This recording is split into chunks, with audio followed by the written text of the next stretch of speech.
Hello viewers, இன்றைக்கி ரொம்பவே ஈஸியான பருப்பு சட்னி எப்படி செய்கிறதுன்னு பார்க்கலாமா? பருப்பு சட்னி செய்கிறதுக்கு நான் ஒரு சின்ன கிளாஸ் அளவுக்கு ரேஷன் பருப்பு தான் எடுத்திருக்கேன். உங்களுக்கு வந்து கடையில் வாங்கின பருப்பு இருந்தாலும் நீங்கள் எடுத்துக்கலாம். உங்களுக்கு தேவையான அளவுக்கு எடுத்துக்கோங்க. நெக்ஸ்ட்டு 1 டேபிள் ஸ்பூன் அளவுக்கு உளுந்து எடுத்திருக்கேன். 1 1/2 டேபிள் ஸ்பூன் அளவுக்கு சீரகம், 1 டேபிள் ஸ்பூன் அளவுக்கு கொத்தமல்லி, கொஞ்சமாக கறிவேப்பிலை, 3 வரமிளகாய் எடுத்துக்கோங்க.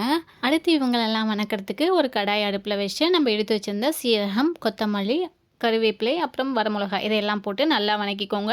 இவங்கெல்லாம் கொஞ்சம் ப்ரௌன் கலரில் ஆகிற வரைக்கும் நல்லா வணக்கிக்கோங்க. நல்லா ப்ரௌன் கலர் ஆனதுக்கப்புறம் அதை எடுத்து ஒரு பிளேட்டில் மாற்றிக்கோங்க. அடுத்து நம்ம எடுத்து வச்சுருந்த பருப்பும் உளுந்தையும் ஆட் பண்ணி நல்லா இதையும் ப்ரௌன் கலர் ஆகிற வரைக்கும் வணக்கி விடுங்க. இவங்களோட கலர் சேஞ்ச் ஆகிறதுக்கு ஒரு 2 to 3 மினிட்ஸ் நல்லா வணக்கி விடுங்க. இந்த அளவுக்கு கலர் சேஞ்ச் ஆனதுக்கப்புறம் இதையும் எடுத்து ஒரு பிளேட்டில் மாற்றிக்கோங்க. இதில் எதுலேயுமே ஆயில் ஆட் பண்ணக்கூடாது. ஆயில் ஆட் பண்ணாமல் ட்ரையாக தான் வணக்கணும்.